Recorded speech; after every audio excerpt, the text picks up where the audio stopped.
Happy Monday, everyone, and welcome to our lesson on the addition or subtraction method, lesson 9.4.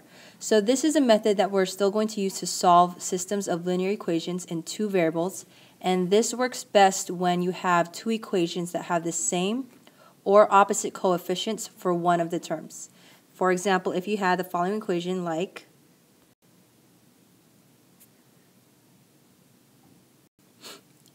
3x plus 2y equals 7 and 5x minus 2y equals 1. So here we have a term where for one of the variables they have the same or opposite coefficients, and this is the type of problem that would be best for the addition or subtraction method.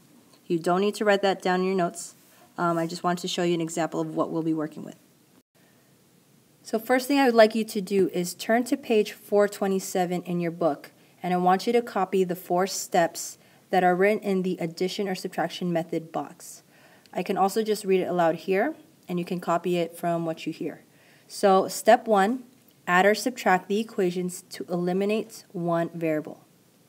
Step 2, solve the resulting equation for the other variable. Step 3, substitute in either original equation to find the value of the first variable. And step 4, check in both original equations. So if you didn't catch any of that, you can just rewind the video or just turn to page 427. Now let's just move on to 2 practice problems that I'll work with you and 2 that you'll be doing on your own and filling out on the form. Okay, so here we have 5x minus y equals 12 and 3x plus y equals 4. So notice that we have 2 equations where the terms are similar. The y and the negative 1 in front of the y and the positive 1 in front of the y.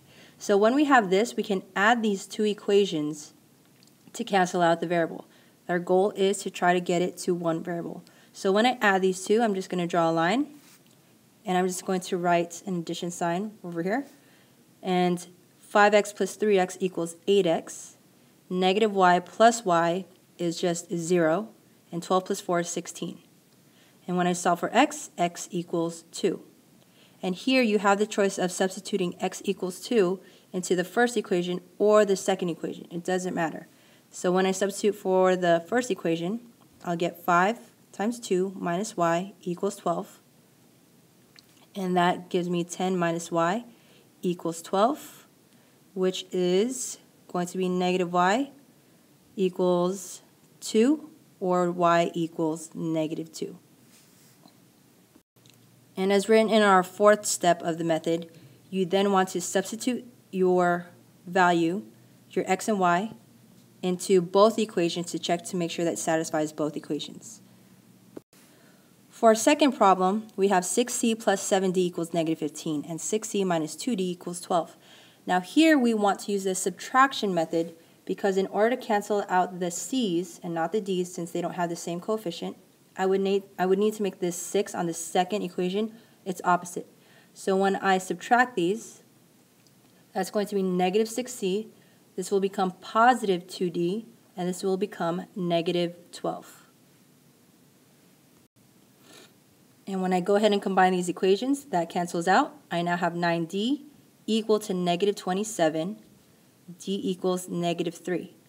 And then I would substitute negative 3 for d into either equation. So let's pick the first one. So I'll have 6c plus negative 21 equals negative 15. Solve from there, and you should get c equals 1. And from there on out, you would check to see to make sure that your ordered pair for c and d would fit both equations. All right, for the last part of our notes, I want you to solve using the addition or subtraction method with these 2 problems, and you will be writing your solution as an ordered pair for both on the form. So the third problem that I want you to do is x plus y equals 14, and x minus y equals 4. And for the fourth one, you'll be solving 3r plus 2s equals 2, and 3r plus s equals 7. Again, remember that your goal is to get rid of one of the variables from both equations so that you'll be left with just the other variable to solve with, and then you can substitute to find the value of the first variable. And if you have any questions, make sure to bring those to class tomorrow. Otherwise, I'll see you then. Bye.